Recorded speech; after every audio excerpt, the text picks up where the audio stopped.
Bismillahirrahmanirrahim. Alhamdulillahirrabbilalamin. Allahumma salli ala Muhammad wa ala ali Muhammad kama sallaita ala Ibrahim wa ala ali Ibrahim innaka Hamidum Majid. Amma ba'd. Alhamdulillah, aba wa ummahat sekalian. Pada kesempatan ini kita ketemu kembali dengan kajian akidah bersama ustadz kita, yaitu Ustadz Abdullah Amin hafizahullah ta'ala, yang insya Allah masih kita membahas sebuah kitab yang luar biasa karya murid Imam Syafi'i, yaitu Al-Imam Al-Muzani, yang berjudul Syarhus Sunnah. Dan insya Allah hari ini kita akan membahas suatu bab, yaitu tentang Al-Quran adalah kalamullah. Nah, untuk informasi bagi teman-teman wali santri ya, yang mungkin baru bergabung ya, atau wali santri baru, maka kajian ini rutin disampaikan ya untuk membekali kita semuanya agar kita bisa menjadi guru bagi anak-anak kita gitu. Jadi silakan diikuti dengan baik kegiatan-kegiatan yang kita berikan ya. Kemudian nanti bisa ikut andil bagian untuk mengajar anak-anak kita. Terus sifat kajian-kajiannya adalah wajib. Jadi silahkan mengisi presensi ya. Presensi yang kita bagikan terus itu akan berpengaruh pada nilai anak-anak nanti di sekolah ya, karena kita ada nilai keaktifan. Jadi seberapa aktif orang tua, maka kita akan menilai, dan itu akan berpengaruh pada nilai anak-anak kita yang belajar di Kutab Rumah Quran. Demikian sedikit pengumuman. Untuk singkatnya, mari kita simak penjelasan dari Ustadz kita, yaitu Ustadz Abdullah. Tafadhal Ustadz. Bismillahirrahmanirrahim. Innal hamdalillah nahmaduhu wa nasta'inuhu wa nastaghfiruh wa na'udzu billahi min shururi anfusina. Man yahdihillahu fala mudilla lahu wa man yudlil fala hadiya lahu. Ashhadu an la ilaha illallah wahdahu la syarika lahu wa ashhadu anna Muhammadan abduhu wa rasuluh. يا أيها الذين آمنوا اتقوا الله حق تقاته ولا تموتن إلا وأنتم مسلمون. يا أيها الناس اتقوا ربكم الذي خلقكم من نفس واحدة وخلق منها زوجها وبث منهما رجالا كثيرا ونساء واتقوا الله الذي تساءلون به والأرحام إن كان عليكم رقيبا. يا أيها الذين آمنوا اتقوا الله وقولوا قولا سديدا يصلح لكم أعمالكم ويغفر لكم ذنوبكم ومن يطع الله ورسوله فقد فاز فوزا عظيما. أما بعد فإن أصدق الحديث كتاب الله وخير الهدي هدي محمد صلى الله عليه وسلم وشر الأمور محدثاتها وكل محدثة بدعة وكل بدعة ضلالة وكل ضلالة في النار. Azanallahu wa iyyakum minan nar. Jamaah sekalian yang dimuliakan oleh Allah Subhanahu wa taala. Insyaallah pagi ini kita akan melanjutkan kembali pembahasan kitab Syarhus Sunnah karya Al-Imam Al-Muzani rahimahullah taala, salah satu murid terbaik Imam Syafi'i rahimahullah taala. Dan kita sampai kepada sebuah pembahasan tentang Al-Quran dan i'tiqad, keyakinan Ahlu Sunnah wal Jamaah berkaitan dengan Al-Quran. Wa Al-Quran adalah kalamullah, firman Allah dan bukan makhluk. Ini pembahasan utama kajian kita pagi ini biidznillah ta'ala. Pembahasan ini adalah sebuah pembahasan yang sangat penting. Pembahasan yang luar biasa bagi kita, karena ini sangat mempengaruhi keyakinan yang lainnya. Dan Imam Ahmad rahimahullah ta'ala, yang juga muridnya Imam Syafi'i rahimahullah ta'ala, dan yang sejaman dengan Imam Al-Muzani rahimahullah ta'ala, mendapatkan ujian yang berat pada masa di mana Imam Ahmad rahimahullah ta'ala hidup pada saat penguasa pada waktu itu memiliki keyakinan yang menyimpang dari akidah Ahlussunnah. Pada saat penguasa di zaman Imam Ahmad bin Hanbal rahimahullah ta'ala meyakini dan bahkan menjadikan keyakinan Mu'tazilah, akidah Mu'tazilah, dijadikan oleh penguasa pada masa itu sebagai asas tunggal negara yang harus diyakini dan harus diikrarkan oleh seluruh rakyatnya di Baghdad atau di Irak pada masa itu, di mana Mu'tazilah meyakini, dan ini yang didakwahkan oleh para tokohnya Mu'tazilah, para tokoh Mu'tazilah pada masa itu, yang mereka mendekati penguasa pada masa itu, hingga mereka menjadikan akidah Mu'tazilah ini sebagai akidah tunggal negara yang tidak boleh menyimpang, tidak boleh keluar darinya. Hingga banyak para ulama yang dibunuh pada waktu itu ketika meyakini keyakinan Ahlussunnah Jamaah bahwa Al-Quran kan. Kaum Mu'tazilah meyakini, mereka dengan keyakinan ini mereka demikian getolnya untuk mendakwahkan dan memaksakan bahwa Al-Quran adalah makhluk. Al-Quran adalah makhluk. Dan kenapa mereka mengatakan demikian? Ada tujuan di balik perkataan Al-Quran adalah makhluk. Dan inilah sesungguhnya yang paling berbahaya apabila Al-Quran itu dianggap sebagai makhluk, bukan kalamullah, bukan firman Allah. Kenapa? Apabila kalamullah, apabila Al-Quran itu adalah makhluk yang Allah ciptakan, artinya Al-Quran sama dengan ciptaan Allah yang lain, seperti halnya akal manusia.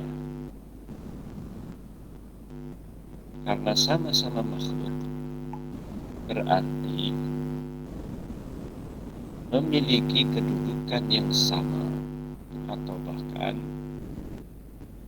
Al-Quran tidak lebih baik atau dikalahkan dengan makhluk yang lain. Sama-sama makhluk. Akal juga makhluk, manusia juga makhluk, Al-Quran juga makhluk, berarti bisa dibandingkan dengan yang lainnya. Karena itu di dalam akidah Mu'tazilah, akal lebih tinggi kedudukannya daripada Al-Quran.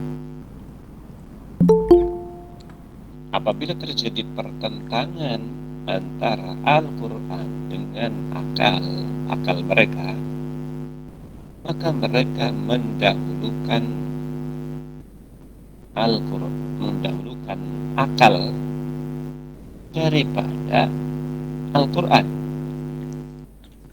Halo Ustaz, Ya, suaranya sepertinya ada seperti gerut-gerut gitu Ustaz. ada kurang jelas. Begini? Nah, Ustaz, lebih jelas. Fadhal Ustaz. Ya. Afwan. Baik. Jadi di dalam keyakinan Mu'tazilah,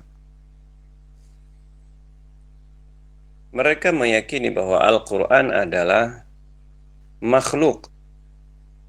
Sehingga apabila Al-Quran adalah makhluk, maka kedudukannya sama dengan makhluk yang lain.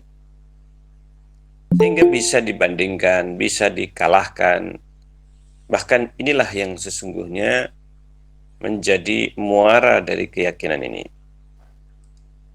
Dan bahkan akarnya sebenarnya berasal dari sini.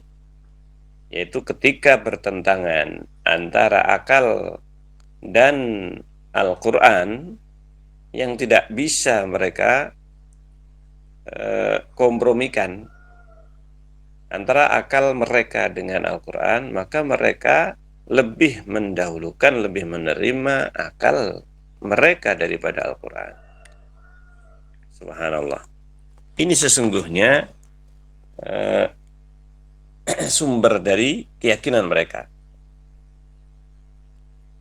Nah, untuk bisa mengegulkan apa yang sebenarnya mereka inginkan, yaitu mengalahkan Al-Quran dengan akal, maka apabila Al-Quran itu sebagai firman Allah, kalamullah, maka mereka tidak bisa mengotak-atik kalamullah, karena itu adalah firman Allah.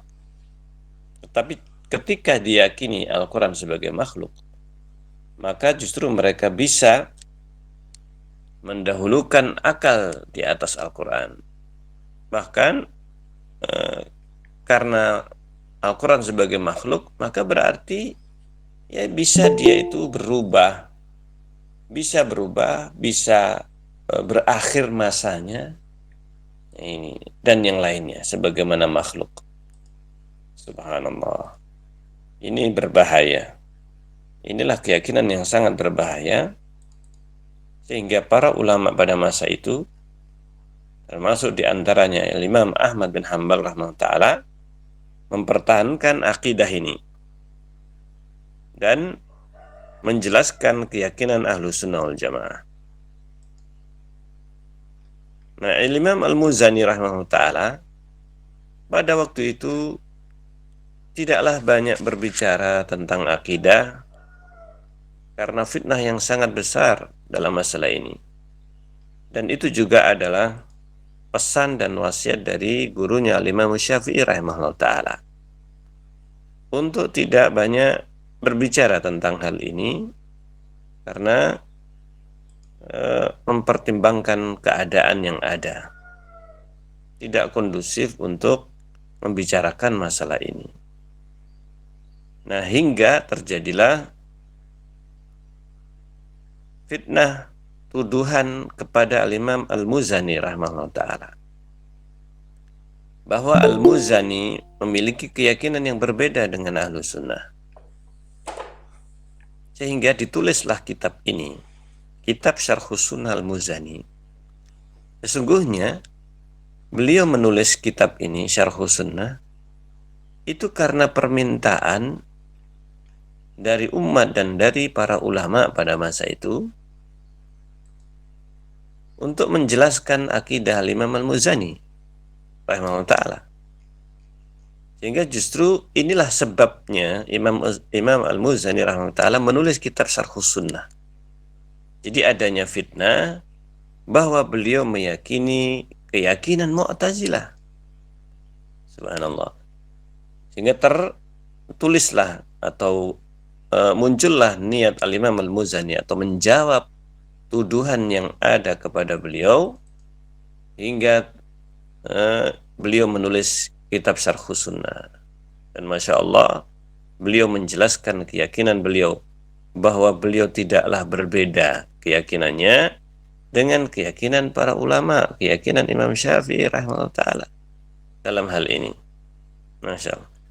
Dari sinilah kita bisa mengetahui pentingnya akidah ini, pentingnya pembahasan ini. Karena ini adalah pembahasan yang sangat penting dan menjadi prinsip yang mendasar. Karena dari keyakinan inilah akan terjadi pemisahan dan pembedaan antara seseorang itu sebagai ahlussunnah, pengikut para salaf, akidah para salafus saleh dari Rasulullah SAW, para sahabat, dan yang setelahnya, ataukah seseorang itu mempunyai keyakinan Mu'tazilah dan yang searah dengan mereka. Nah, termasuk diantaranya sebenarnya keyakinan Asy'ariyah dalam hal ini yang juga sesungguhnya mempunyai penyimpangan. Nah, ini penyimpangan dari akidah Ahlussunnah wal Jamaah. Nah, ini keyakinan Ahlussunnah wal Jamaah. Makanya di sini kita perlu membahasnya. Beliau mengatakan Al-Quran kalamullah. Ini. Beliau Imam Al-Muzani mengatakan Al-Quran adalah kalamullah. Beliau mengatakan di dalam kalimat ini tentang akidah Ahlussunnah wal Jamaah berkaitan dengan Al-Quran. Dan bahwa Al-Quran adalah firman Allah. Allah benar-benar berfirman secara hakiki. Allah benar-benar menurunkan Al-Quran. Dan tidak ada dalam satu ayat pun, demikian juga dalam satu hadis pun, Allah berfirman atau Rasulullah mengatakan Allah Al-Quran, Allah menciptakan Al-Quran. Allah menciptakan Al-Quran atau Al-Quran adalah ciptaan Allah. Tidak pernah ada dan tidak bakal ada. Tidak bakal mereka bisa mendatangkan hujjah bahwa Al-Quran adalah makhluk. Bahkan di dalam Al-Quran, di dalam perkataan para ulama yang menunjukkan pemahaman mereka, para ulama di zaman para sahabat, kemudian yang setelahnya tabi'in, sampai zamannya Imam Al-Muzani rahimahullah ta'ala. Maka didapati bahwa di dalam Al-Quran jelas-jelas menunjukkan Al-Quran adalah kalamullah. Dan nanti akan kita bacakan sebagian ayat atau dalil-dalil yang menunjukkan Al-Quran adalah kalamullah. Di antaranya yang jelas hatta yasma kalamullah. Hingga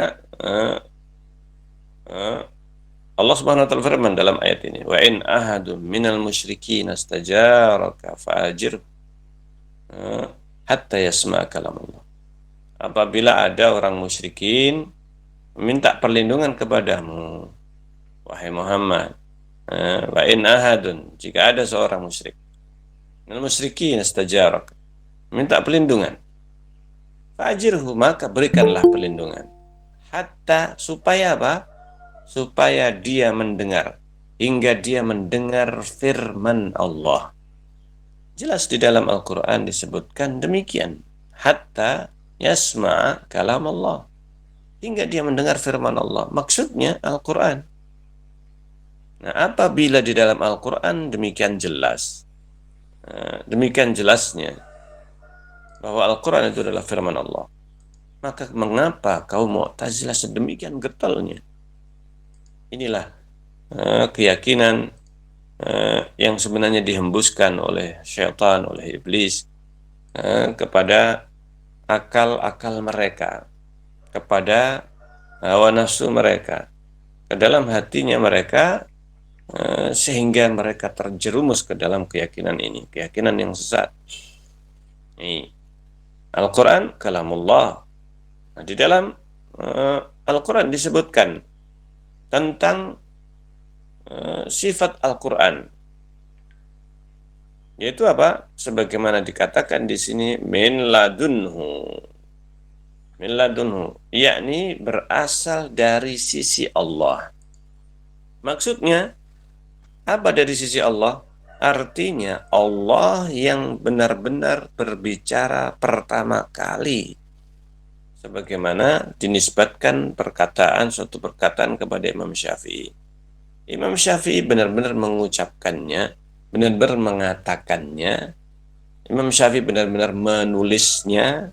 Nah ini, karena sebenarnya tulisan itu adalah merupakan perkataan. Artinya nulis dia mengucapkan perkataan itu.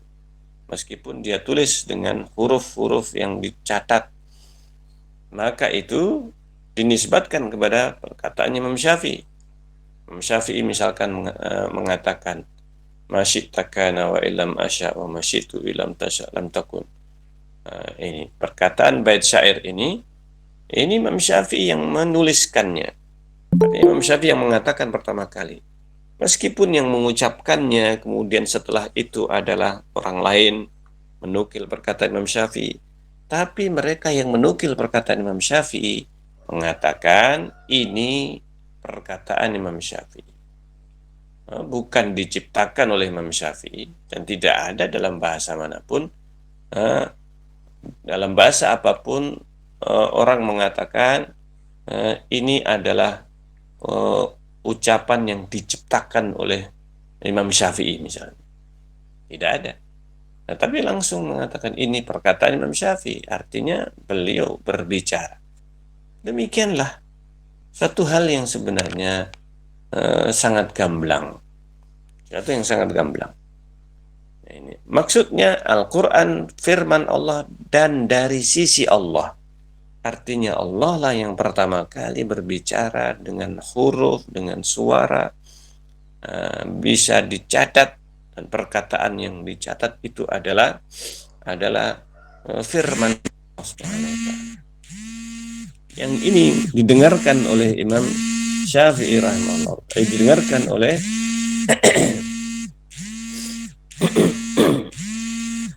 Jibril secara langsung, dan Rasulullah Shallallahu Alaihi Wasallam mendengarkannya. Rasulullah SAW mendengarkan dari Jibril setelah itu.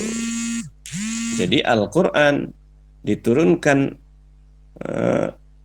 melalui malaikat Jibril yang mendengar langsung dari Allah Subhanahu Wa Taala, dan Jibril menyampaikan kepada Rasulullah SAW. Karena itu dinisbat ini perkataan utusan Allah, yaitu Jibril.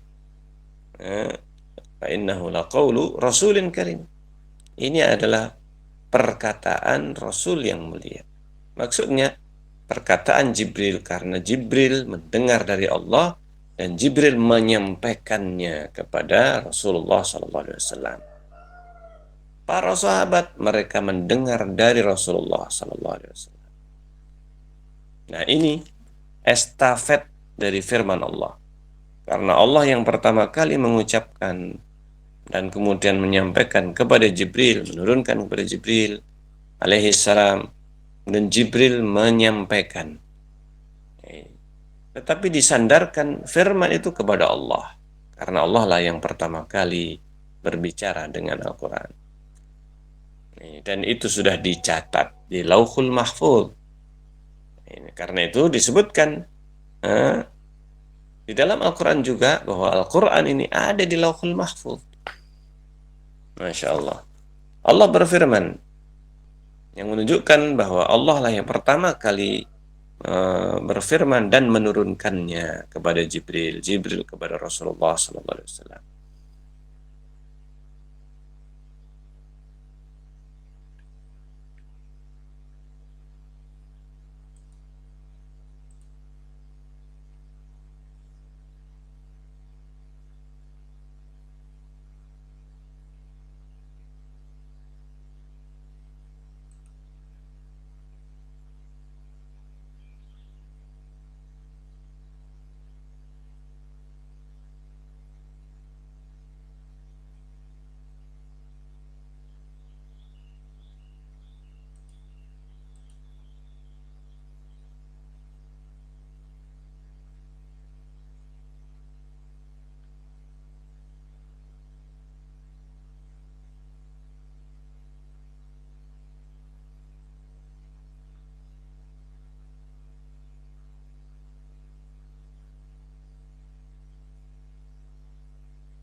mempertegas, untuk memperjelas bahwa firman Allah itu bukan makhluk.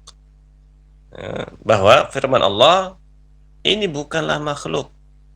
Ini untuk memperkuat makna Al-Quran itu firman Allah. Dan ini ketika muncul bid'ah Jahmiyah. Bid'ah Jahmiyah ini adalah bid'ah yang luar biasa besarnya pada waktu itu. Jahm bin Safwan ini adalah sesungguhnya nenek moyangnya Mu'tazilah. Ini dan menjadi asal muasal munculnya kelompok Mu'tazilah ini. Nah, disebutkan oleh kelompok Mu'tazilah, Jahmiyah dan yang searah dengan mereka mengatakan, ini perkataan kaum Jahmiyah, kaum Mu'tazilah. Mu'tazilah termasuk di antara kelompok Jahmiyah. Mengatakan bahwa Al-Quran sesungguhnya adalah makhluk. Kenapa? Karena ketika disebutkan di dalam Al-Quran, hatta yasma' kalam Allah, hingga mendengar firman Allah. Nah, firman ketika disandarkan kepada Allah, sesungguhnya penyandaran, penisbatan firman itu kepada Allah, itu penisbatan makhluk kepada penciptanya. Nah, ini perkataan mereka. Nah, bukan penisbatan sifat kepada yang disifati. Ini adalah penisbatan makhluk kepada pencipta. Sebagaimana kata-kata Baitullah, rumah Allah, kata mereka. Jadi seperti halnya rumah Allah, namanya rumah Ka'bah, itu rumah Allah. Nah, ketika dinisbatkan rumah, bait, kepada Allah, Baitullah, Ka'bah, jelas disepakati bahwa Ka'bah adalah makhluk. Ka'bah adalah makhluk. Naqatullah, untanya Allah. Ini. Jadi kaumnya Nabi Saleh alaihissalam, yang mereka dilarang untuk mendekati unta, yang itu adalah untanya Allah SWT, naqatullah, mereka melanggarnya. Naqatullah, unta Allah, jelas itu adalah makhluk. Ini jelas itu adalah makhluk. Nah, demikianlah mereka. Mereka menyamakan antara Al-Quran yang disebut firman Allah, itu sama saja menurut mereka dengan perkataan Baitullah, Naqatullah, untanya Allah, rumah Allah, dan sebagainya. Malaikat Allah, Nabiullah, nabinya Allah, mereka semuanya makhluk. Nah, sama saja kata mereka dengan firman Allah. Nah, nisbat itu sama dengan Rasulullah, utusan Allah, Jibril, utusan Allah, Rasulullah Muhammad, utusan Allah. Mereka semuanya makhluk. Subhanallah. Ini dasar pijakan mereka. Sebenarnya itu adalah bahasa kita itu ngeles. Nah, ini bahasa ngelesnya mereka. Nah, ini untuk apa? Untuk memalingkan makna dalam Al-Quran atau perkataan di dalam Al-Quran. Mereka tidak bisa menghindari bahwa di dalam Al-Quran disebutkan hatta yasma'a kalam Allah, hingga mereka mendengar firman Allah, kalam Allah. Sehingga mereka kemudian menjadikan kata-kata kalam Allah, ini yang ada di dalam Al-Quran, yang banyak disebutkan di dalam Al-Quran, dalam hadis, kalam Allah itu seperti halnya naqatullah, untanya Allah, Rasulullah, utusan Allah, ini Nabiullah, nabinya Allah, yang semuanya adalah makhluk. Ini semuanya adalah makhluk. Nah, itu. Maka ini perkataan mereka. Ini perkataan mereka. Maka demikianlah para ulama kemudian menjelaskan dan membantah perkataan kaum Mu'tazilah. Nah, ini. ini dijawab oleh para ulama. Di antaranya disebutkan oleh Al-Izz bin Al-Izz Al-Hanafi, Ibn Abil Izz Al-Hanafi rahimahullah ta'ala menjelaskan tentang penisbatan kepada Allah itu ada dua macam. Ini yang harus difahami. Penisbatan kepada Allah, sesuatu yang dinisbatkan kepada Allah itu ada dua. Dan sebenarnya ini juga penisbatan yang bukan hanya kepada Allah, tetapi di dalam bahasa Arab secara keseluruhan. Penisbatan kepada manusia, penisbatan kepada makhluk yang lain, itu sebenarnya namanya penisbatan dalam bahasa Arab ada dua makna. Yang ini harus difahami. Ada dua makna, bukan hanya satu makna, tetapi ada dua makna penisbatan tersebut. Yang nanti akan kita sebutkan. Yang pertama, penisbatan sifat kepada yang disifati. Penisbatan sifat kepada yang disifati. Ini termasuk diantaranya seperti kemahakuasaan Allah, kudratullah, ilmunya Allah, ilmullah, kalamullah, firman Allah. Nah, ini pendengaran Allah, basar, penglihatan Allah, dan seterusnya. Nah, ini sehingga ilmunya Allah, kemahakuasaan Allah, kemahatinggian Allah, dan sebagainya.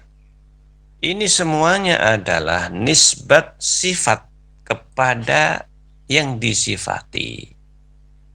Ini. Dan seluruh sifat Allah SWT termasuk dalam bab ini. Yaitu apa? Nisbat sifat kepada yang disifati. Kemahakuasaan Allah, bukan makhluknya Allah. Ilmunya Allah, bukan makhluknya Allah. Tidak ada yang meyakini atau yang menyatakan demikian. Oh, Allah menciptakan ilmunya. Allah menciptakan kemahakuasaannya. Tidak ada yang demikian. Hidupnya Allah. Tidak ada yang mengatakan Allah menciptakan hidupnya sendiri.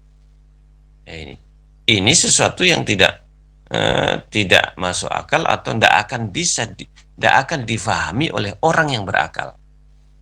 Tidak ada orang yang berakal memahami demikian, bahwa hidupnya Allah itu adalah makhluknya Allah.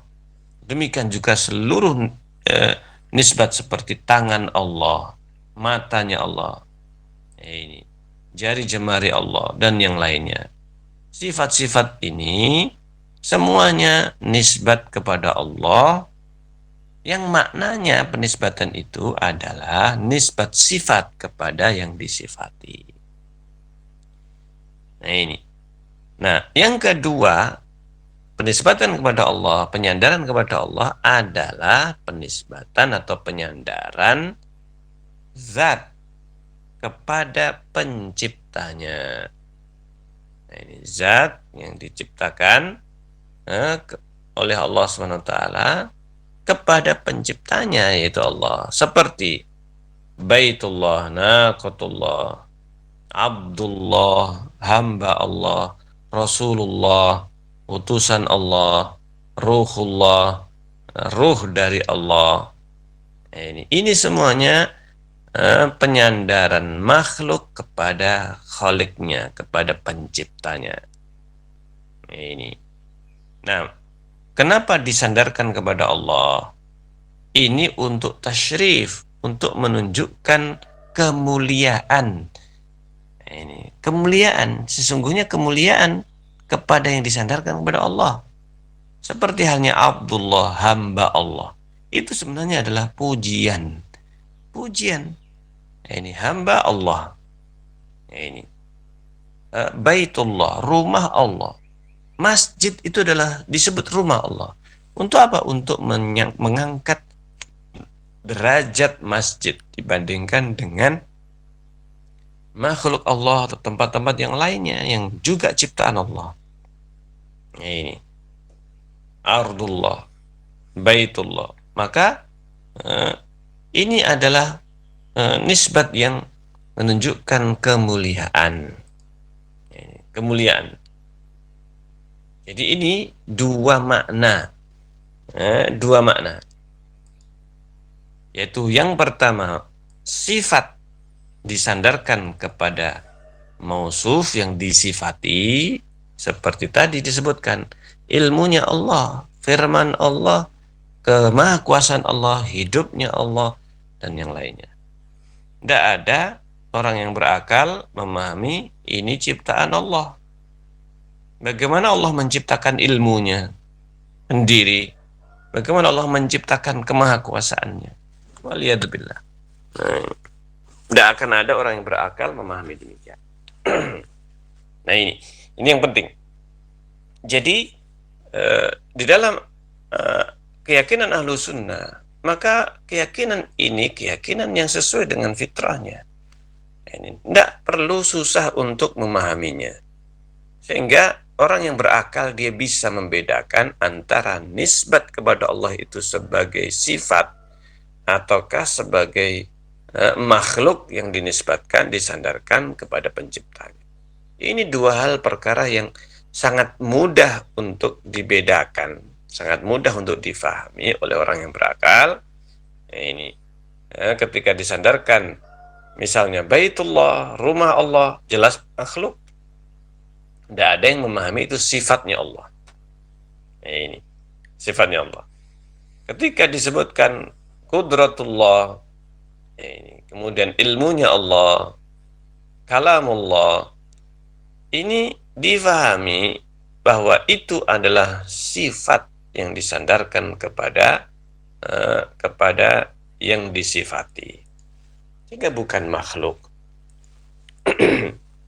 Nah, kaum Mu'tazilah, mereka ahlul bid'ah, mereka tidaklah menetapkan Al-Quran itu sebagai firman Allah dalam artian sebagai sifat, tapi mereka memahami kalamullah adalah makhluk.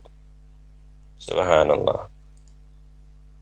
Sehingga dari sinilah mereka mempunyai berbagai pemahaman yang sebenarnya ada kesamaan di antaranya antara Mu'tazilah dengan Asy'ariyah. Kaum Mu'tazilah sendiri dan ahlul bid'ah yang lain, mereka berselisih tentang Al-Quran, tetapi intinya menyelisih akidah Ahlussunnah yang jelas-jelas menyatakan Al-Quran firman Allah, tertulis di Lauhul Mahfuz dan kemudian dicatat di dalam mushaf. Ini jadi mushaf, mereka mengatakan mushaf kan makhluk. Iya. Nah, ini mushaf Al-Quran, itu mereka mengatakan itu kan makhluk. Tetapi mereka tidaklah memahami bahwa yang ada di dalam mushaf itu disandarkan itu sebagai firman Allah dan itu bukan makhluk. Ini kandungan yang ada di dalam mushaf 30 juz ini bukanlah makhluk, tapi itu adalah firman Allah Subhanahu wa taala, dan itu sangat mudah untuk bisa difahami. Sangat mudah untuk bisa difahami. Nah, disebutkan bahwa ahlul bid'ah mereka ini mempunyai berbagai pemahaman yang berbeda-beda tentang Al-Quran, tapi intinya semuanya hakikat perkataan mereka bermuara kepada satu hal: Al-Quran makhluk. Nah, di antara mereka ada yang berkata, ada yang mengatakan Al-Quran itu diciptakan oleh Allah di Lauhul Mahfuz. Kemudian Jibril mengambil dari Lauhul Mahfuz, kemudian disampaikan kepada Rasulullah. Jadi Jibril itu membawa Al-Quran itu sebagai makhluk. Dibawa oleh Jibril, diambil oleh Jibril. Subhanallah.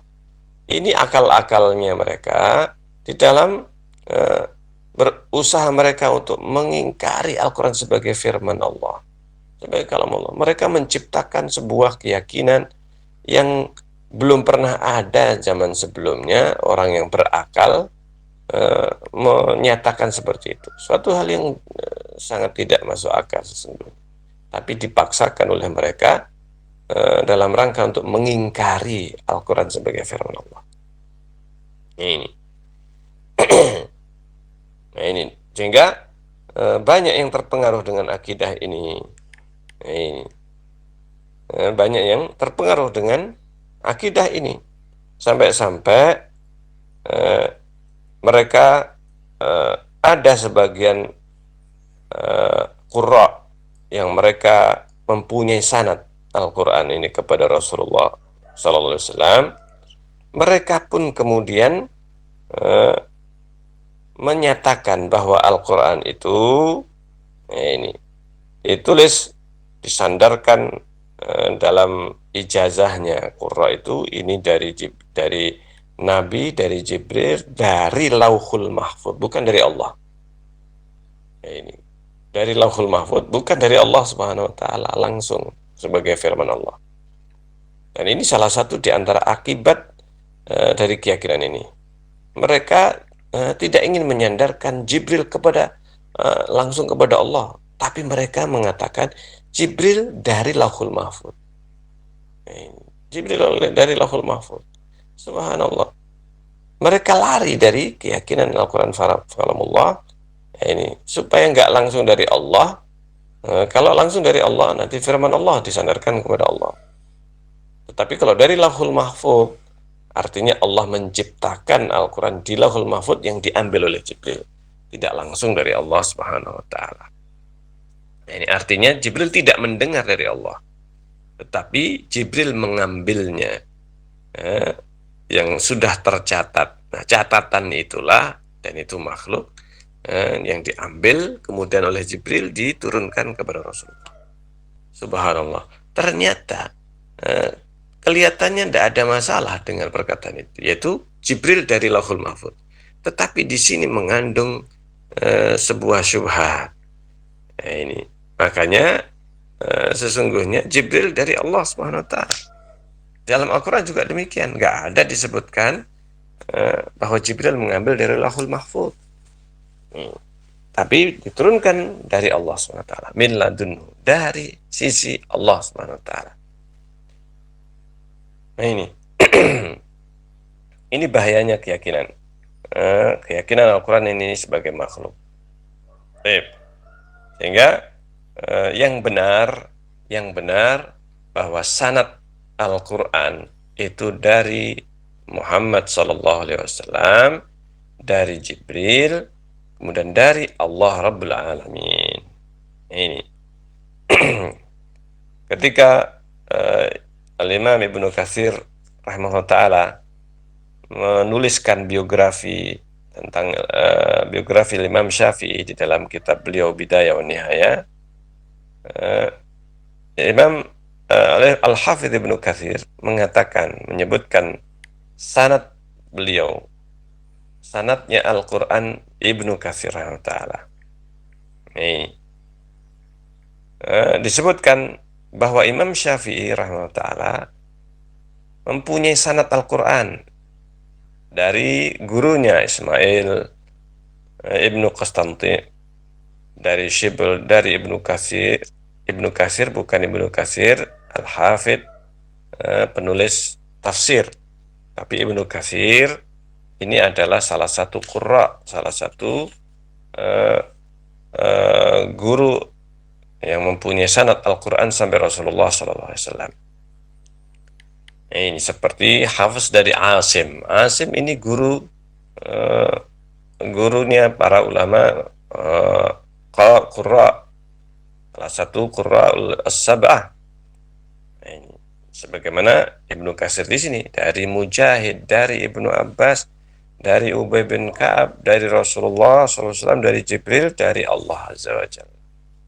Ini sanadnya Imam Syafi'i disebutkan oleh Ibnu Katsir rahimahullah. Tidaklah disebutkan dari Lauhul Mahfuz. Nah ini mungkin selama ini tidak disadari oleh sebagian mereka bahwa perkataan dari Lauhul Mahfuz ini adalah perkataan Mu'tazilah. Nah, ini perkataan Mu'tazilah. Demikian juga diikuti sesungguhnya oleh kelompok Asy'ariyah, hanya saja mereka ini setengah-setengah. Nah, ini mereka mengatakan Al-Quran itu kalamullah, tetapi yang dimaksudkan kalamullah itu yang ada di sisi Allah, yaitu yang ada pada diri Allah SWT. Kalamun nafsi, mereka menyebut kalamun nafsi, yang sesungguhnya kalau mereka dikejar dengan pertanyaan yang ada di Al-Quran, di mushaf-mushaf, dihafalkan oleh manusia, itu firman Allah atau bukan? Maka kelompok Asy'ariyah ini seandainya dikejar, maka mereka akan mengatakan seperti halnya Mu'tazilah. Seperti halnya Mu'tazilah. Jadi mereka menetapkan ada firman Allah, tapi itu ada pada diri Allah. Adapun yang di mushaf, yang dihafalkan, ini nanti kembalinya itu adalah kepada makhluk. Jadi sesungguhnya hakikat mazhab Asy'ariyah ini menyerupai atau mengarah kepada akidah Mu'tazilah. Tetap berbeda dengan akidah Ahlussunnah wal Jamaah yang mengatakan Al-Quran kalamullah, yang ada di Lauhul Mahfuz, yang ada pada diri Allah, yang ada pada orang-orang yang menghafal Al-Quran, yang ada pada mushaf. Itu semuanya di dalam akidah Ahlussunnah adalah firman Allah, tidak keluar dari firman Allah SWT. Nah, ini karena mereka mengatakan kalau mushaf itu makhluk atau bukan. Mushaf adalah kertas, kemudian ada lembarannya, tetapi kandungan yang ada di dalamnya adalah firman Allah SWT. Nah, ini adalah keyakinan Ahlussunnah wal Jamaah. Jadi ini yang disebutkan. Karena itu Al-Muzani mengatakan milladunhu, yaitu Allah yang memulai, kemudian Jibril menyampaikan kepada Rasulullah SAW dari Allah. Demikian juga Rasulullah Muhammad SAW setelah mendapatkan dari Jibril menyampaikannya kepada para sahabat. Ini sebagaimana Allah berfirman, wa ma'ala rasul illal balagul mubin. Tidaklah Rasul itu melainkan hanyalah menyampaikan, menjelaskan. Dan itu tidaklah keluar dari keberadaan Al-Quran sebagai kalamullah secara hakiki. Karena yang namanya firman, kalam, itu disandarkan kepada yang mengatakan pertama kali. Ini perkataan siapa? Meskipun yang mengucapkan, misalkan saya mengucapkan perkataan Imam Syafi'i, maka ketika saya mengucapkan perkataan Imam Syafi'i, orang menanyakan ini perkataan siapa, maka saya menjawab perkataan Imam Syafi'i. Ini tidak akan kita katakan perkataan saya yang berkata. Iya, engkau berkata, tetapi siapa yang pertama kali mengucapkan? Siapa yang pertama kali menyatakan atau memberikan statement ini? Maka jawabannya Imam Syafi'i. Nah, berarti itu adalah perkataan Imam Syafi'i. Itu kalamnya Imam Syafi'i. Demikian juga firman Allah SWT yang dihafal, dilantunkan, diucapkan oleh makhluk, bukan berarti itu adalah makhluk, tetapi itu adalah disandarkan kepada yang pertama kali mengucapkan, yang pertama kali mengatakannya, yaitu Allah Subhanahu wa Ta'ala. Masya Allah. Ketika disandarkan kepada pengantar atau yang perantara, ini perkataannya siapa? Perkataannya Jibril. Iya, betul, perkataan Jibril, tapi Jibril mengucapkan kepada Rasulullah, mewahyukan, itu berasal dari Allah yang pertama kali mengucapkan kalam itu, yaitu Al-Quran. Jadi ini sebenarnya hakikatnya. yang ada di dalam Al-Quran, wa innahu laqaulu rasulin karim, itu adalah ucapan perkataan Rasul utusan yang mulia. Itu penyandaran kepada Jibril, itu bukan penyandaran bahwa Jibril yang pertama kali mengucapkan, tetapi Jibril mengucapkan atau disandarkan kepada Jibril sebagai perantara antara Allah dengan Rasulullah SAW. Nah, disebutkan, diperjelas, laisa bimakhluqin fayabidu, bukan makhluk sehingga bisa hilang. Ini bisa sirna. Ini bahayanya. Dan ini yang mereka inginkan sesungguhnya. Bahwa Al-Quran karena sebagai makhluk, maka sama dengan makhluk yang lain yang bisa sirna, bisa hilang, bisa berubah. Jadi menurut kaum Mu'tazilah, Al-Quran bisa saja berubah, bisa dirubah. Ini bahayanya. Ini kalau sudah diyakini itu adalah makhluk, maka bisa dirubah, disesuaikan, bisa dikoreksi. Ini bisa salah. Ini bahayanya. Karena makhluk bisa salah juga. Waliyahdubillah. Ini.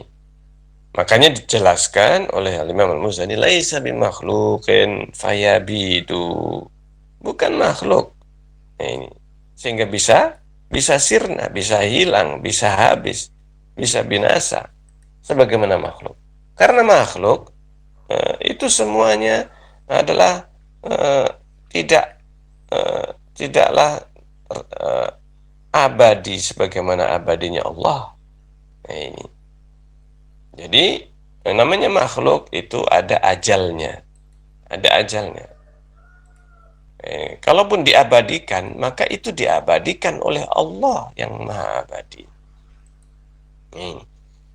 Jadi demikianlah Al-Quran makhluk. Oleh mereka, dibagi mereka, bagi kaum Mu'tazilah.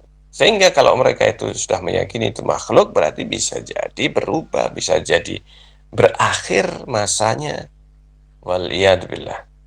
Adapun Al-Quran, dalam keyakinan Ahlussunnah bukan makhluk. Karena itulah Allah Subhanahu wa taala nanti menjelang hari kiamat, ini disebutkan oleh Rasulullah SAW bahwa nanti di akhir zaman Allah bakal mengangkat Al-Quran dari hafalan manusia, dari mushaf, dari buku-buku yang menukil ayat-ayat Al-Quran. Itu semuanya akan diangkat oleh Allah. Bagaimana mengangkatnya? Akan hilang seluruh tulisan Al-Quran, tulisan ayat. Di mana di situ ada ayat Al-Quran, satu kalimat saja di dalam penukilan, misalnya di kitab-kitab, di buku-buku, di mushaf-mushaf, seluruh yang itu adalah bagian dari firman Allah, Allah bakal mengangkatnya, hilang dari mushaf. Sehingga mushaf itu kalau dibuka tidak ada lagi tulisannya. Hafalan manusia akan dihilangkan, manusia akan melupakan Al-Quran. Meskipun sebelumnya ada yang hafal, nanti di akhir zaman ada satu masa di mana hafalan yang ada di hati-hati manusia bakal hilang. Manusia sudah lupa, meskipun sebelumnya mutqin hafal Quran. Nah, itu tanda-tandanya. Kalau sudah dekat hari kiamat, itu hilang mushaf, artinya tulisan yang ada di dalam mushaf itu hilang, bakal hilang. Dan ini akan terjadi di akhir zaman. Akan terjadi di akhir zaman. Nah, sehingga ini berarti tanda-tanda sudah dekat hari kiamat. Sudah sedemikian sangat dekatnya. Itu tanda-tandanya hari kiamat. Apabila itu belum terjadi, maka kiamat tidak bakal terjadi. Kiamat tidak bakal terjadi. Jadi ini kenapa Al-Muzani mengatakan Al-Quran kalamullah, bukan min indihi, dari sisi Allah. Laisa bimakhluqin fayabid, bukan makhluk sehingga bisa hilang, bisa sirna, bisa habis, bisa berakhir. Ini subhanallah. Ini sangat singkat tetapi jelas. Ini keyakinan intinya, keyakinan Ahlussunnah. Mudah difahami. Ini sangat mudah difahami. Berbeda dengan keyakinan Mu'tazilah yang mereka mengatakan kalamullah itu adalah makhluk. Maksudnya penisbatan kepada Allah itu penisbatan seperti Baitullah, rumah Allah dan yang lainnya. Mereka berusaha untuk menjelaskan, berusaha untuk mengucapkan dengan berbagai macam hiasan perkataan. Ini tetapi namanya fitrah manusia tidak bakal bisa menerima bahwa Al-Quran itu makhluk. Al-Quran adalah ciptaan Allah SWT. Nah, ini kita tahu konsekuensinya apabila dikatakan itu adalah makhluk, maka bisa berubah, bisa berakhir sebagaimana makhluk yang lain. Rasulullah disebut dalam Al-Quran utusan Allah, Rasulullah. Jibril juga demikian. Nah, ini maka Rasulullah pun juga diwafatkan oleh Allah. Maka kalau seandainya Al-Quran adalah makhluk, maka bisa juga mati. Maka ditanya kepada mereka, benda mati atau benda hidup? Nah, ini mereka tidak akan bisa menjawab. Namanya makhluk, bisa benda mati, bisa benda hidup. Apakah Al-Quran termasuk benda mati atau benda hidup? Seandainya Al-Quran adalah makhluk, maka coba tanyakan kepada mereka yang mengatakan Al-Quran makhluk. Ini benda hidup atau benda mati? Kalau benda hidup berarti bisa mati, ada ajalnya sebagaimana benda hidup yang lain, makhluk hidup. Ini manusia mati, jin mati, hewan mati, tumbuhan mati. Kalau mereka mengatakan Al-Quran itu benda mati, ini maka tidaklah lebih berharga daripada manusia dan makhluk-makhluk hidup yang lain. Karena makhluk yang hidup secara global, secara umum lebih afdal, lebih mulia daripada makhluk yang mati. Ini daripada makhluk yang merupakan benda mati. Ini semuanya diketahui oleh manusia. Benda hidup, makhluk yang hidup lebih nilainya lebih tinggi. Manusia sebagai makhluk paling tinggi, maka nilai dibandingkan dengan makhluk yang lain yang paling tinggi. Nah, ini makanya ini bahaya. Keyakinan Al-Quran itu adalah makhluk, ini keyakinan yang berbahaya. Ini. Nah, demikian sebagaimana yang tadi saya sampaikan di awal, bahwa Al-Imam Al-Muzani menulis kitab ini adalah justru karena beliau dituduh. Beliau dituduh bahwa Al-Imam Al-Muzani memiliki keyakinan Al-Quran itu makhluk. Ini itu sebenarnya asal muasal dari penulisan, dan ini sudah kita sampaikan di bagian awal pembahasan kita. Ini pembahasan kita dalam pembahasan kitab ini, bahwa Al-Imam Al-Muzani sejarah penulisan beliau kitab ini itu adalah ketika Imam Al-Muzani itu banyak diam, tidak banyak berbicara, sebagaimana pesan dan wasiat guru beliau Imam Syafi'i untuk tidak banyak membahas, karena ini adalah posisi atau kondisi yang tidak kondusif untuk membahas hal ini. Ini cukuplah Al-Imam Ahmad rahimahullah ta'ala dan para ulama yang mereka mendapatkan ujian dan cobaan. Kenapa Imam Syafi'i kok bisa selamat, yang hidup pada masa itu? Yang Imam Malik sudah meninggal, sudah wafat. Fitnah Al-Quran makhluk ini terjadi pada zaman itu. Imam Syafi'i rahimahullah ta'ala terbebas. Imam Syafi'i menggunakan cara untuk menghindari fitnah tersebut. Ini kecerdasan beliau yang kemudian pernah beliau mendapatkan pertanyaan, beliau menjawab. Ini ketika ditanya apakah Al-Quran makhluk, maka beliau bagaimana menghindari fitnah itu, beliau menyebutkan, menunjuk tangan beliau, jari-jari beliau, Al-Quran. Beliau menunjuk salah satu jari beliau, kemudian jari yang lainnya ditunjuk Al-Quran, kemudian Taurat, Zabur, Injil, dan seterusnya. Kemudian beliau mengatakan, ini semuanya sambil menunjuk jari-jari beliau, ini semuanya adalah makhluk. Subhanallah. Ketika Imam Syafi'i mengatakan demikian, selamatlah Imam Syafi'i dari apa? Dari fitnah ini. Artinya apa? Imam Syafi'i sebenarnya mempunyai keyakinan Al-Quran kalamullah, tetapi untuk menghindari, karena yang bertanya itu mereka tujuannya ngetes Imam Syafi'i ta'ala. Nah, ini maka Imam Syafi'i untuk menghindarinya maka beliau menyampaikan hal ini. Dan termasuk diantaranya, diantara sebab Imam Syafi'i pindah dari Baghdad, Irak pada waktu itu, pindah ke Mesir. Ini sebenarnya dalam rangka salah salah satu sebab kepindahan Imam Syafi'i diikuti oleh Imam Al-Muzani. Imam Al-Muzani kemudian belajar di Mesir. Ini adalah salah satu sebabnya itu karena fitnah ini, di mana di Baghdad sudah nggak kondusif lagi Imam Syafi'i rahimahullah. Akhirnya beliau pindah ke Mesir. Di sana lebih jauh dari fitnah tersebut. Nah, ini selamatlah Imam Syafi'i rahimahullah. Tetapi Imam Ahmad bin Hambal yang tinggal di Baghdad, beliau melihat satu-satunya ulama yang mempertahankan, yang masih tersisa adalah beliau. Kalau seandainya Imam Ahmad mengambil keringanan dalam kondisi terpaksa mengatakan perkataan Mu'tazilah, bisa saja.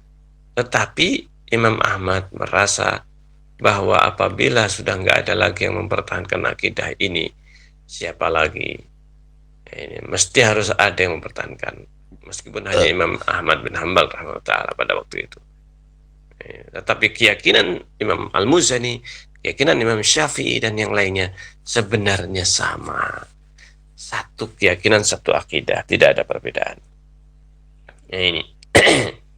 Nah, sebagian ulama di antaranya Imam Al-Muzani demikian halnya. Jadi tidak banyak berbicara, tetapi karena diminta untuk menyampaikan keyakinan yang sesungguhnya, maka Imam Al-Muzani akhirnya menulis risalah ini bahwa beliau tidaklah tawakuf terhadap Al-Quran, tidaklah meyakini sebagaimana keyakinan Mu'tazilah, tidak. Beliau menyampaikan secara ringkas mazhab beliau, mazhab Ahlus Sunnah, untuk menghindari dan untuk mengklarifikasi, sehingga kitab ini sebenarnya bisa jadi dikatakan ini kitab Syarhus Sunnah merupakan kitab klarifikasi Imam Al-Muzani atas berbagai tuduhan yang ditujukan kepada Imam Al-Muzani bahwa beliau adalah seorang Mu'tazilah, seorang yang mengatakan Al-Quran makhluk dan yang lainnya.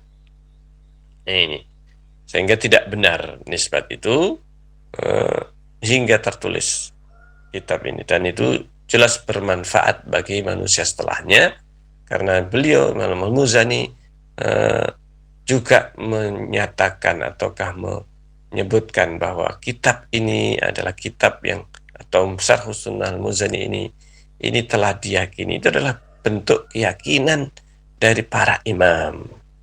Nah, ini Imam Ahlus Sunnah yang 4, mereka mengatakan Al-Quran kalamullah.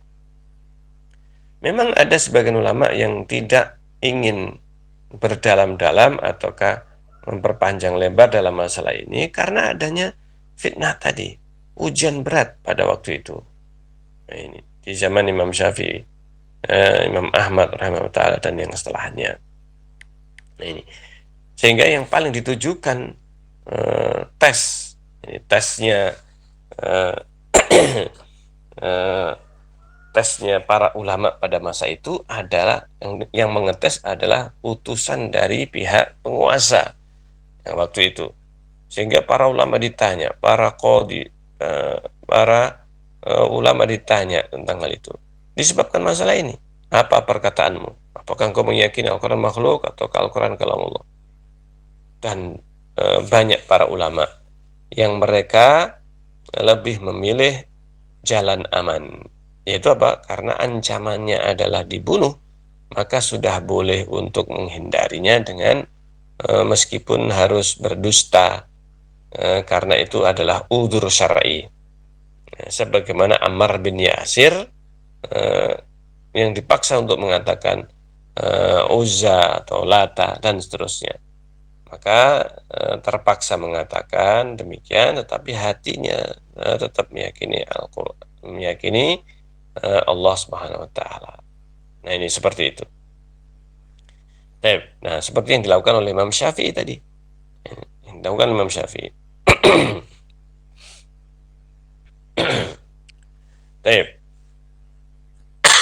Jadi kita telah membahas dan menyebutkan bahwa Imam Al-Muzani sebagaimana yang disebutkan oleh Al-Imam Al-Buwaiti. Al-Imam Al-Buwaiti juga muridnya Imam Syafi'i rahimahullah yang mengisahkan tuduhan fitnah kepada Imam Al-Muzani. Akhirnya dijelaskan bahwa sebagaimana yang disebutkan Al-Buwaiti satu angkatan dengan Al-Muzani, menyebutkan kisahnya penulisan kitab Syarh Sunnah ini. Sampai beliau wafat. Sampai beliau wafat masih tersebar fitnah bahwa Imam Al-Muzani mengatakan, meyakini sebagaimana keyakinan Mu'tazilah. Sehingga kitab ini sebenarnya merupakan klarifikasi dari Imam Al-Muzani, sehingga sedikit demi sedikit hingga sekarang ini telah jelas bahwa Al-Imam Al-Muzani tidaklah sama seperti yang dituduhkan, tetapi beliau menjelaskan akidah beliau yang sesuai dengan Ahlus Sunnah. Sesuai dengan Ahlus Sunnah wal Jamaah. Sehingga dinukil dari Al-Imam Al-Muzani juga riwayat yang dinukil oleh Al-Lalakai menyebutkan tentang Imam Al-Muzani ketika ditanya Nu'aim bin Hamad ketika itu bertanya kepada Al-Muzani, apa pendapatmu tentang Al-Quran? Kata Al-Muzani, kalamullah, sesungguhnya Al-Quran adalah kalamullah. Nu'aim bin Hamad mengatakan lagi, ghair makhluk, apakah dia bukan makhluk? Al-Imam Al-Muzani jelas menyatakan ghairu makhluk, bukan makhluk. Kemudian ditanyakan, ini engkau mengatakan, apakah engkau mengatakan Allah dilihat pada hari kiamat? Al-Imam Al-Muzani mengatakan iya. Ini subhanallah. Demikianlah ketika itu Al-Muzani ditanya oleh Hamad ketika sudah bubar para orang-orang, karena Hamad sengaja bertanya kepada Imam Al-Muzani rahimahullah ta'ala pada waktu itu di hadapan orang banyak. Nah, ini di hadapan orang banyak. Hamad bin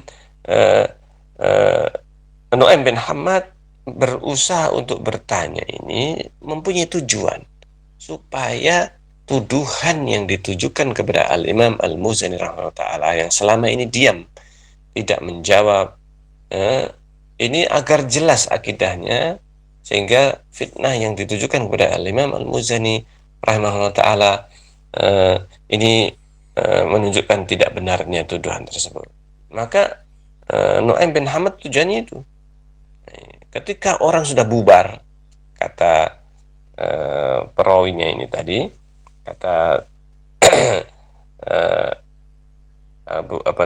Ibrahim yang menuliskan peristiwa ini, ketika orang sudah bubar, Al-Muzani berkata kepada Nu'aim, ya Aba Abdullah, syahartani ala ru'usin nas. Wahai Abu Abdullah, Nu'aim ini tadi yang bertanya, kamu ini membuat saya ini terkenal. Ini artinya dikenal gara-gara hal ini. Ini maka Nu'aim mengatakan, sesungguhnya orang-orang itu banyak yang suudzon kepadamu karena engkau diam. Ini maksudnya demikian. Karena banyak orang itu sudah banyak berbicara tentang dirimu, sementara beliau diam saja. Fa'aradtu an ubarri'aka. Saya ingin membebaskan engkau dari tuduhan-tuduhan yang beredar sekarang ini di antara kaum muslimin. Masya Allah. Jadi ini salah satu yang membuat Al-Imam Al-Muzani rahimahullah ta'ala akhirnya dituduh banyak orang sebagai orang yang tawakuf atau Mu'tazilah dan seterusnya. Akhirnya Imam Al-Muzani menjelaskan, akhirnya menulis kitab ini. Semoga ini bermanfaat, dan insya Allah kita akan melanjutkan dalam pembahasan yang berikutnya. Bismillah ta'ala. Baik. Mungkin demikian. Apabila ada yang ditanyakan. Nah, insyaallah. Ini sangat menarik Ustaz. Ini ada mungkin dari saya dulu sebelum teman-teman. Monggo silakan teman-teman kalau ingin menuliskan pertanyaannya bisa di kolom chat. Ini yang pertama Ustaz tentang bagaimana sikap ulama. Ini kan kalau kita mendengarkan penjelasan panjenengan tadi, itu seakan-akan di zaman itu memang ada mungkin bahasa kita itu kriminalisasi ulama gitu ya. Pada saat itu adalah kekhalifahan Islam gitu ya. Terus kemudian banyak sekali yang ditangkap, dibunuh segala macam. Nah, pertanyaan pertama mungkin bagaimana sikap para ulama di zaman itu gitu, mengingat banyak yang dibunuh, banyak yang dipenjara, mungkin bisa dijelaskan pada kita. Ya. Jadi para ulama yang maksudnya di sini adalah ulama Ahlus Sunnah wal Jamaah yang mempunyai keyakinan yang sebenarnya keyakinannya Ahlus Sunnah. Maka mereka mempunyai beberapa opsi pilihan yang harus mereka pilih sesuai dengan kemampuan ataukah sesuai dengan kondisi masing-masing, berbeda-beda. Seperti tadi Imam Syafi'i ketika ditanya, maka beliau menyampaikan sesuatu yang bisa menyelamatkan dari fitnah itu, sampai akhirnya beliau kemudian menghindari fitnah, akhirnya keluar dari Baghdad ke Mesir. Itu muasal kepindahan Imam Syafi'i rahimahullah. Nah ini. Nah ada beberapa macam diantaranya yang disebutkan. Imam Syafi'i pun juga berpesan kepada Al-Muzani untuk tidak usahlah untuk saat ini berbicara tentang Al-Quran, kalamullah dan seterusnya. Nah, ini meskipun tetap keyakinan Ahlus Sunnah. Imam Syafi'i juga meyakini hal yang sama, Al-Quran kalamullah, bukan makhluk. Dan itu juga ditanyakan kepada beliau, Imam Syafi'i rahimahullah. Nah, ini subhanallah. Nah, Al-Imam Al-Muzani juga demikian, memilih hal yang sama dengan pilihan Al-Imam Syafi'i rahimahullah. Kecuali di akhir hayat beliau, Al-Imam Al-Muzani sampai akhir hayat beliau masih tersebar fitnah bahwa beliau Mu'tazilah, beliau meyakini Al-Quran makhluk. Ini sampai akhir hayat beliau. Ini. Nah, di antara ulama ada yang memilih seperti Imam Ahmad bin Hambal. Nah, seperti Imam Ahmad bin Hambal. Sampai mereka dibunuh, mereka dipenjara.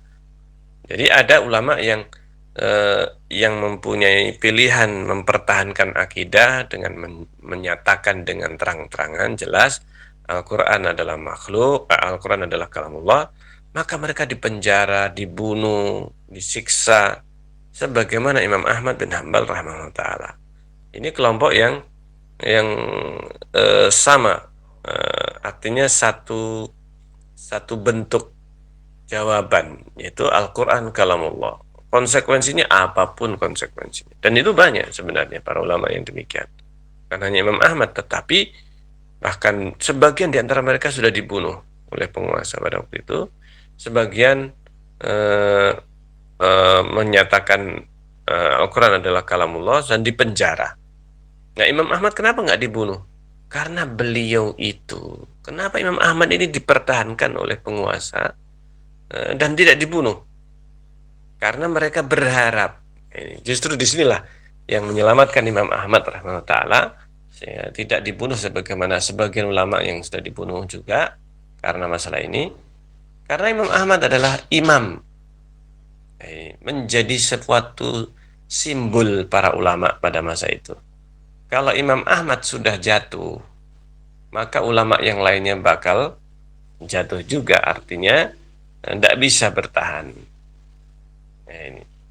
Nah, Imam Ahmad tidak ingin, karena beliau menjadi rujukan para ulama pada masa itu. Imam Ahmad di masa itu menjadi rujukan, sehingga kalau Imam Ahmad berkata A, maka yang lainnya juga akan mengikutinya. Demikianlah. Makanya Imam Ahmad rahimahullah ta'ala bertahan terus, apapun yang terjadi pada diri beliau, mau disiksa, mau dibunuh, ya sudah. Yang penting jangan sampai menggunakan kesempatan, boleh ketika dalam kondisi terpaksa melakukan seperti Ammar bin Yasir. Nah, para ulama sebagian mereka melakukan seperti Ammar bin Yasir, yaitu apa? Mengatakan Al-Quran makhluk. Ini Al-Quran makhluk dengan tujuan apa? Tujuan untuk yang penting menghindari fitnah, selesai. Setelah itu dia tetap meyakini Al-Quran kalamullah. Nah, ini yang tidak diinginkan oleh Imam Ahmad bin Hanbal rahimahullah. Nah, demikian juga sikap para ulama pada masa itu memang disebutkan sampai yang dituduh Al-Quran kalamullah, Al-Quran makhluk ini juga bukan hanya Imam Al-Muzani saja, tetapi juga yang lainnya. Nah, Imam Al-Muzani rahimahullah pernah dalam satu riwayat Abu Awanah. Ya, ini. Ketika itu dia menceritakan Abu Awanah. Ketika itu saya masuk kepada Abu Ibrahim Al-Muzani. Al-Muzani maksudnya Imam Al-Muzani. Ketika sakit, di mana beliau meninggal setelah itu. Saya bertanya kepada beliau, apa pendapatmu tentang Al-Quran? Beliau menjawab, Al-Quran kalamullah ghairu makhluk. Al-Quran firman Allah, bukan makhluk. Nah, ini. Saya bertanya, Abu Awanah waktu itu mengatakan, saya berkata, kenapa engkau tidak mengatakan ini sebelumnya? Nah, ini. Maka Al-Muzani menjawab, itu terus senantiasa perkataanku, maksudnya keyakinanku yaitu terus, tidak pernah berubah. Saya tidak suka berbicara dalam masalah ini karena Imam Syafi'i rahimahullah melarang saya berbicara. Ini melarang saya untuk berdebat, melarang saya untuk membahas masalah ini. Itulah yang sebenarnya menjadi penghalang Imam Al-Muzani mengatakan dengan terang-terangan karena pesan dan wasiat guru beliau Imam Syafi'i. Dan itu adalah jalan atau salah satu opsi yang dipilih oleh Imam Syafi'i, Imam Al-Muzani, dan banyak ulama yang lain. Mereka diam, mereka ini berusaha untuk menghindari. Bahkan Imam Syafi'i sampai pindah ke Mesir. Karena yang paling berat fitnahnya, ujiannya itu waktu itu di Baghdad. Waktu itu di Baghdad. Masya Allah. Nah, akhirnya selamatlah Imam Syafi'i dari fitnah itu, sehingga luput dari perhatian para penguasa. Karena Imam Syafi'i sudah menyatakan sebagaimana tadi disebutkan. Masya Allah. Jadi beberapa opsi, tapi sebenarnya ulama ahlu sunnah pada waktu itu tetap dalam keyakinannya, baik itu yang diam atau bahkan menyatakan Al-Quran, sampai sempat mengatakan Al-Quran sebagai makhluk sehingga mereka selamat. Yang penting selamat. Ini seperti Ammar bin Yasir. Nah, ada yang memilih seperti halnya Imam Ahmad bin Hanbal rahimahullah, dan bahkan sebagian di antara ulama meninggal karena hal ini. Ada yang meninggal di penjara. Subhanallah. Hanya saja Imam Ahmad setelah di penjara kemudian dientaskan, dikeluarkan lagi. Berakhirnya fitnah ini. Mungkin demikian sikap para ulama pada masa itu. Ya, mungkin bisa menjelaskan ini. Nah, mungkin ini Zat, lebih diperdalam terkait apakah ada di zaman itu Zat yang mungkin menggerakkan massa sehingga ya ini kan nggak benar. Nah, itu seperti apa Zat? Jadi Imam Ahmad waktu itu didatangi oleh sebagian di antara murid-murid beliau dan juga ulama yang lain yang ada yang dipenjara ataukah yang menjenguk Imam Ahmad bin Hanbal taala. Ketika itu Imam Ahmad ditanya tentang hal ini, kenapa tidak melawan? Ini kita sebenarnya bisa melawan, kita sebenarnya bisa menentang penguasa, menggulingkan penguasa. Dan itu ditanyakan kepada Imam Ahmad bin Hanbal. Beliau Imam Ahmad bin Hanbal mengatakan, jangan, ad-dima, ini darah. Maksudnya apa? Kalau ini dilakukan, maka yang terjadi adalah pertumpahan darah. Bisa jadi penguasa itu digulingkan, tetapi korbannya bukan hanya Imam Ahmad atau ulama yang dipenjara, ulama yang dikriminalisasi pada waktu itu, tetapi korbannya adalah umat yang jauh lebih banyak. Imam Ahmad mengingatkan ad-dima, ad-dima. Sehingga ketika Imam Ahmad bin Hanbal mengatakan demikian, maka mereka pada masa itu mereka adalah orang-orang yang taat dengan para ulama. Artinya mereka taat dengan para ulama, tidak usah, jangan sampai terjadi ini. Sehingga bukanlah manhaj ahlu sunnah ketika para ulama dikriminalisasi, dan itu terjadi, sudah terjadi di masa Imam Ahmad bin Hanbal rahimahullah ta'ala. Tetapi karena pada waktu itu mereka memahami akidah ahlu sunnah yang lain, bukan masalah makhluk, tetapi masalah ketaatan kepada para ulama, tidak memberontak kepada para penguasa, tidak memberontak kecuali kufran bawah. Subhanallah. Ini yang menghalangi mereka, dan akhirnya mereka selamat dari fitnah itu. Padahal Imam Ahmad mengatakan, man qala Al-Quran makhluk fahuwa kafirun. Ini barang siapa yang mengatakan Al-Quran makhluk, maka dia kafir. Tetapi Imam Ahmad tidak mengkafirkan secara person, tetapi mengkafirkan secara umum, kafir takfir am, atau secara global. Barang siapa mengatakan demikian, maka dia adalah kafir. Ini hukum yang tidak difahami oleh kebanyakan mereka. Bahkan sampai ada seorang ustadz, ini lulusan Saudi, LCMA, ini yang mengatakan sebenarnya Imam Ahmad ketika mengatakan man qala Al-Quran makhluk, barang siapa mengatakan Al-Quran itu makhluk maka dia kafir, sebenarnya Imam Ahmad mengkafirkan Al-Ma'mun, Khalifah Al-Ma'mun pada waktu itu. Ini adalah pemahaman yang luar biasa, ini pemahaman yang batil.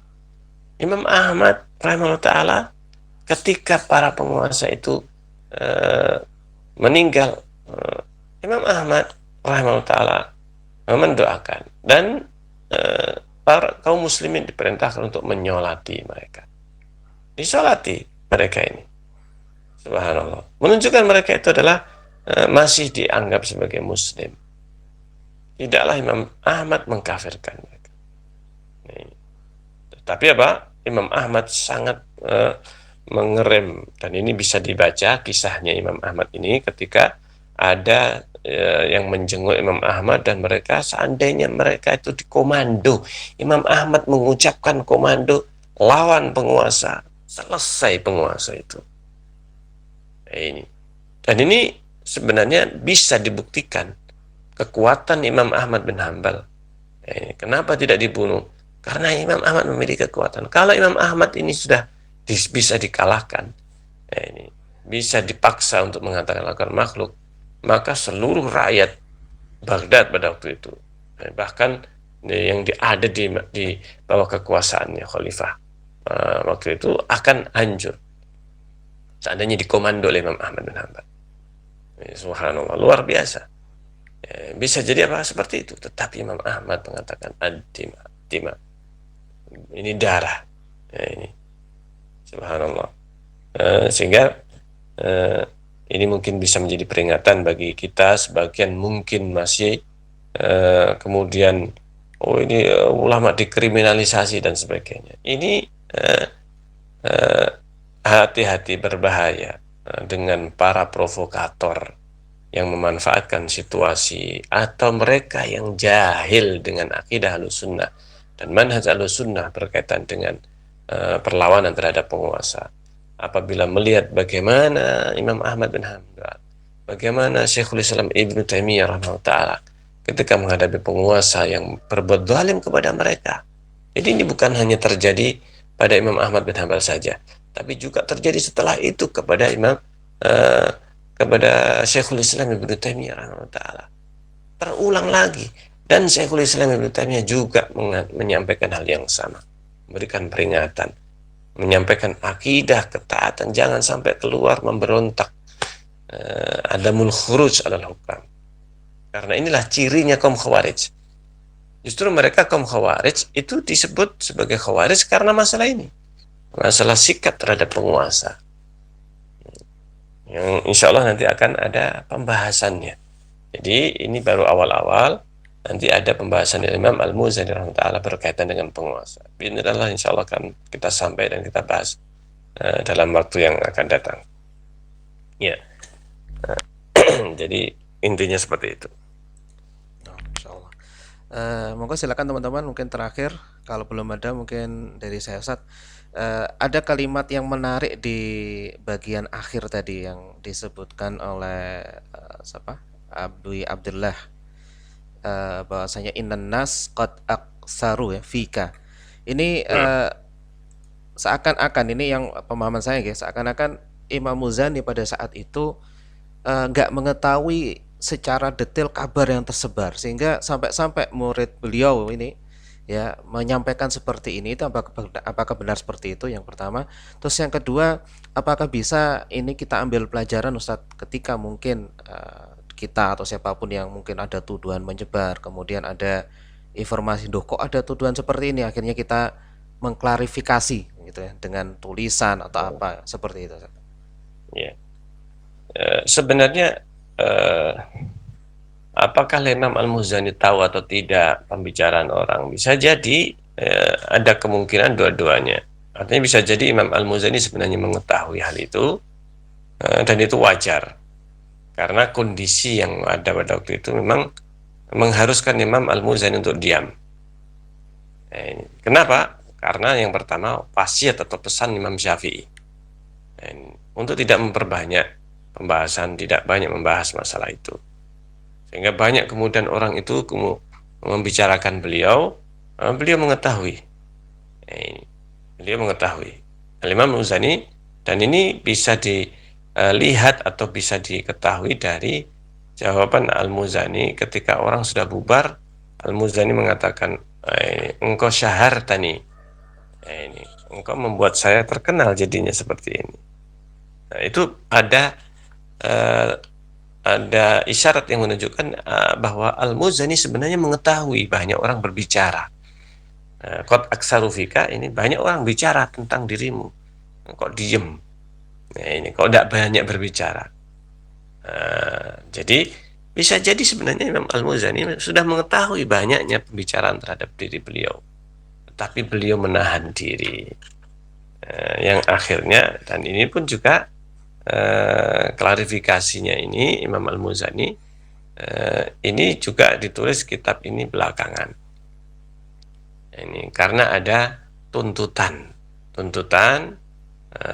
yang terjadi pada waktu itu, dan bisa jadi Imam Al-Muzani menulis ini bukan untuk disebarkan, menulis kitab Syarh Sunnah ini bukan untuk disebarkan, tetapi supaya diketahui, yang penting diketahui oleh para ulama. Ini. Dan bisa jadi ditulis setelah peristiwa itu, peristiwa bahwa Qad syahartani. Nah, setelah itu Imam Al-Muzani menuliskan kitab Syarh Sunnah ini. Jadi sudah terlanjur diketahui, ya sudah sekalian klarifikasi terhadap fitnah yang ada. Ini. Allah Ta'ala alam bisawab. Tapi intinya akidah Al-Muzani tidaklah berubah dari akidah para imam yang lainnya. Ini sama dengan para ulama. Mungkin demikian. Nah, mungkin terakhir Ustaz bisa menyampaikan kesimpulan, terus mungkin sekalian ditutup. Barakallahu fikum. Dari apa yang disampaikan oleh Imam Al-Muzani, kita bisa mengetahui i'tiqad Ahlus Sunnah wal Jamaah, dan ini yang dipertahankan oleh Imam Ahmad bin Hanbal, sehingga beliau mendapatkan julukan Imam Ahlus Sunnah wal Jamaah. Ini imamnya Ahlus Sunnah wal Jamaah. Beliau dijuluki oleh para ulama setelahnya dengan Imam Ahlus-Sunnah karena masalah ini. Karena masalah Al-Quran adalah kalamullah, bukan makhluk, yang itu dipertahankan oleh Imam Ahmad bin Hanbal.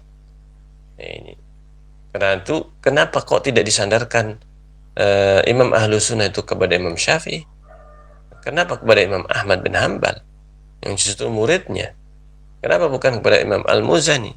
Dan Al-Buwaiti atau yang lainnya. Karena Imam Ahmad lah yang mempertahankan sampai akhir hayat beliau, sampai fitnah itu berakhir. Imam Ahmad tetap tegar di dalam mempertahankan dan tidak tinggal diam. Imam Ahmad membantah perkataan orang yang mengatakan Al-Quran makhluk dengan berbagai bantahan yang tuntas, sehingga ini mempunyai suatu keistimewaan. Imam Ahmad mempunyai satu keistimewaan dari sisi ini. Beliau bukan hanya imam dalam fikih, dalam hadis yang diakui oleh Imam Syafi'i rahimahullah, akan tetapi Imam Ahmad juga imam ahlus sunnah wal jamaah dalam akidah. Ini karena beliaulah yang mempertahankan akidah ini, dan beliau berada di garis terdepan di dalam membela akidah ahlus sunnah ini, sehingga dijuluki juluki imam ahli sunnah wal jamaah. Dan kita seharusnya meneladani para ulama ini di dalam mempertahankan akidah. Apapun seandainya terjadi fitnah yang seperti ini, dikriminalisasi para ulama, dan biasanya memang para ulamanya, adapun awam mereka pengikut.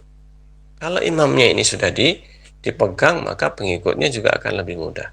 Demikian.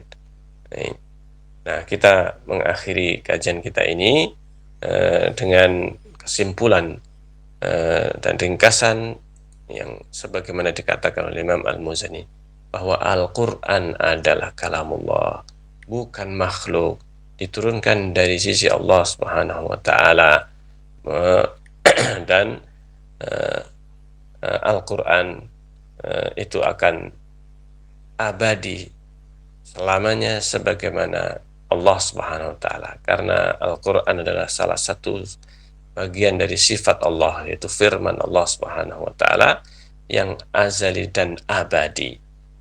Firman Allah Subhanahu wa Ta'ala ini akan abadi selamanya ada pada Allah Subhanahu wa Ta'ala.